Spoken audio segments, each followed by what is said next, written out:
ఎవరు చెప్తే నేనే తూరుకుంటాను? సాక్షాత్తు సీఎం గారే అసెంబ్లీలో చెప్పాడు. రాజకీయ నాయకులు అసెంబ్లీలో కూర్చొని అనేక మాటలు మాట్లాడుతుంటారు, అవన్నీ నువ్వు పట్టించుకోకూడదు. ఈ విషయంలో తెలుగు మనకి వేయలేదు. సీఎం మన మీద చాలా పగదా ఉన్నాడు. ఓ, ఆయన పట్టుదల మీద ఉన్నాడా గాని కష్టపడి కబ్జా చేసిన 1000 ఎకరాల భూమిని ఆయన కప్పు చెప్పాలా? వెర్రివాడి నరేంద్ర. అంతకు మించి మనకు మరి మార్గం ఏమైనా అయినా అది 10 కాదు, దాదాపు 1000 ఎకరాలు 1000 కోట్లు విలువ చేస్తే అవసరమైతే ఈ ప్రభుత్వాన్ని పడగొడతాం, అంతేగాని చూస్తూ ఇంత సంపదను వదులుకోలేవు. కాదని నాకు తెలుసు, కానీ సీఎం కూడా చాటమని కాదు. మనలాంటి వాళ్ళు ఎంతో మందిని కీళ్ళు విడిచి నోర్లు పుచ్చుకున్నా కనుడు.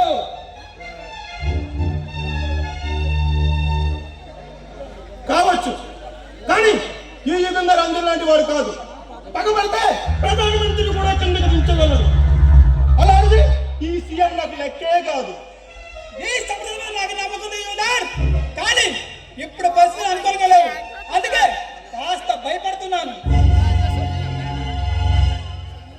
సమర్థుడు ఎప్పుడు సమస్య చూసి భయపడడు. ఆ సమస్యకు ఎదురుగా తిరిగి దాన్ని ఎలా తెలుసుకోవాలో నాకు బాగా తెలుసు. అంటే ఇంతకు నన్ను ఏం చేయమని నీ ఉద్దేశం? ఏం చేస్తానో నువ్వే చూస్తావు కదా. నువ్వు ఇంత నిర్భయంగా ఎలా ఉంటావు నాకైతే ఏం మాత్రం అర్థం కాలేదు. దట్ ఈజ్ యుగంగా ఇప్పుడు మనకి ఎదురైన అనర్థం సీఎం ఆందోళన కాదు, పని పాఠాలని ప్రతిపక్ష నాయకుల వల్ల ఈ సీఎం ఆ నిర్ణయం తీసుకున్నాడు. ఇప్పుడు ప్రభుత్వాన్ని ప్రతిపక్షాన్ని పక్కదారి పెట్టిద్దాం, అప్పుడు మన జోలికి ఎవడు రాడు.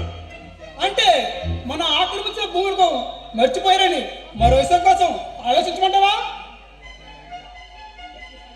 Yes mister Narendra, your 100% perfect.